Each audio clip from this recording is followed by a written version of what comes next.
Hello guys, this is again my weekly vlog about my training. So today I want to share what happens for the last week. Also again it's gonna be some training tips, so hopefully it's gonna be a useful video for you. So it's a little bit rainy at the moment, so I try to finish it quickly before the rain starts like in a full power. So for the last week I did 4 training sessions in the pool, and it was unfortunately only one like intensity training, and then it was like 3 volume training. So at this moment of my training cycle, it's supposed to be more intensity training and less volume, but unfortunately for the just like some organizational stuff, I couldn't do like intensity training because it's a I have a different approach for how the safety should be done if I'm doing the volume training and safety and intensity training. So this is why I couldn't do intensity training at the moment. I did it only once. It was 5 times 88 meters. Why 88 meters? Because our pool is 22 meters, so like 4 lenses. It was not difficult, so it was not intense per se. It was relatively okay, so the rest was like somewhere between 3 and 5 minutes before repetitions, so there was no like accumulation of fatigue. So I would say it's a good sign. Like my shape means like more or less okay.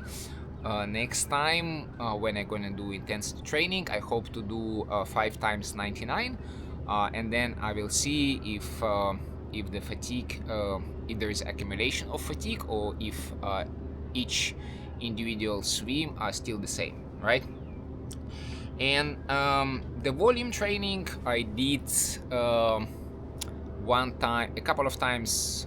No, actually it was a 3 volume training. So one volume training was 50 sec.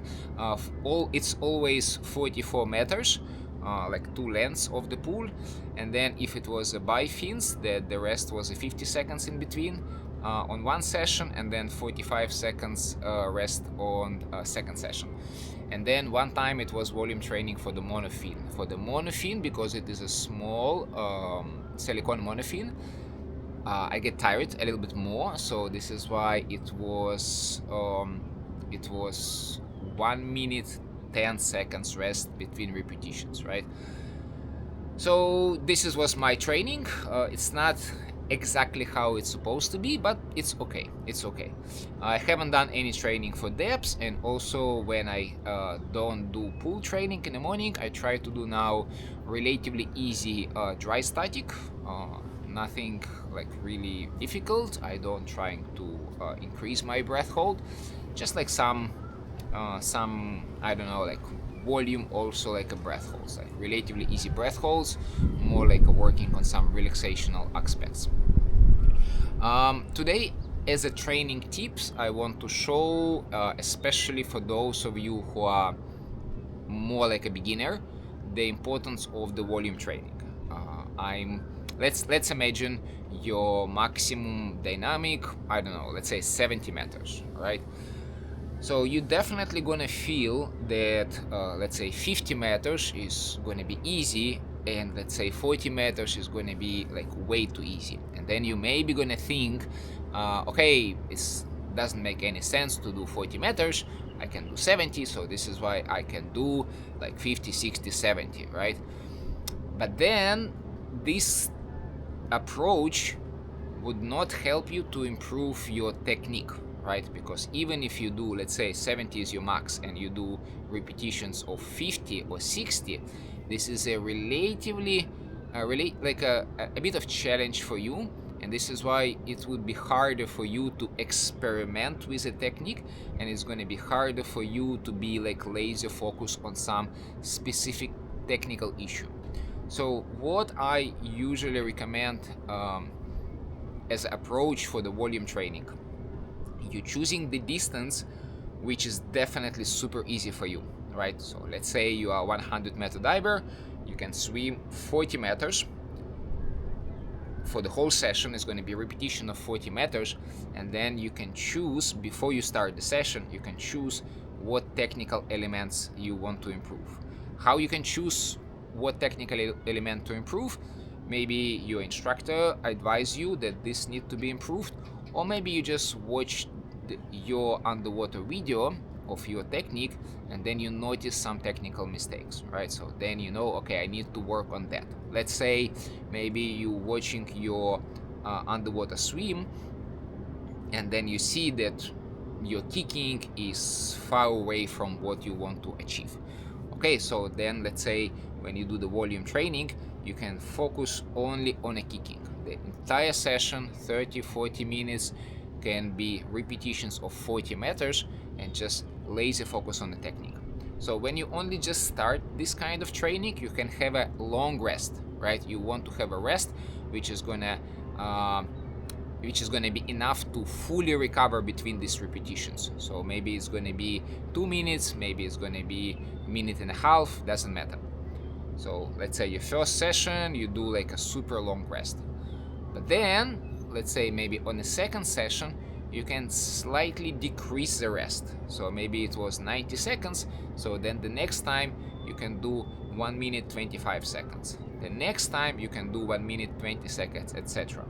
So what this approach is going to give you, that you're still going to be able to work on your technical issue, but now from session to session, because recovery time is going to be smaller and smaller, you also going to build up your CO2 tolerance, right? So this is why on your volume training, you're going to improve your technique. This is always should be your priority, how to improve the technique, but also from session to session, you're gonna expose yourself to the higher level of CO2, and this is why your CO2 tolerance also gonna become better and better from one training session to another, right? And if you have, let's say, 1, 2, or maybe 3 months cycle, then your rest time is going to be progressively smaller and smaller and smaller, and this is how your CO2 tolerance can be progressively more challenged, and this is how it can be improved. Because remember, the training, like a general idea of training, from one training session to another, you want to have a slow increase in load, whether the distance, which is harder to do constantly, right? It's harder to do, or let's say the rest in between, which is slightly easier to do. Because the distance you could not increase like all the time, right? Same as a weight. So when you start exercising in a gym, yes, maybe one day you're able to lift 5 kilograms dumbbell, and then next day you can do 8, and then next week you can do 10, but then sooner or later you're gonna reach the ceiling where you could not increase the weight each single time, right? So this is why you want to focus on a technique, and you want to focus on a body adaptation in any sport, and freediving is not exception in this question as well. Okay guys, and what I also forget to mention, and I almost again forget to mention, that my plan is to film the whole of this vlog, both video when I'm talking to the camera, and also all the bill rolls, all the footage which I'm gonna insert in the video.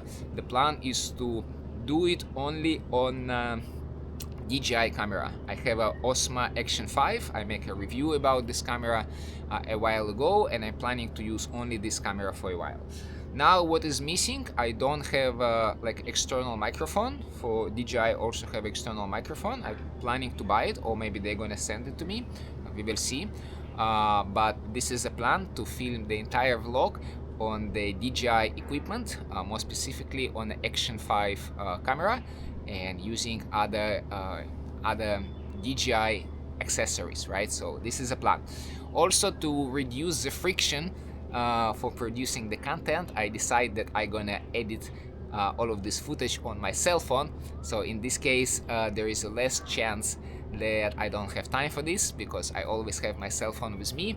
So hopefully it's gonna it's gonna help me to be more consistent with these weekly vlogs. Okay, hopefully it was an interesting vlog.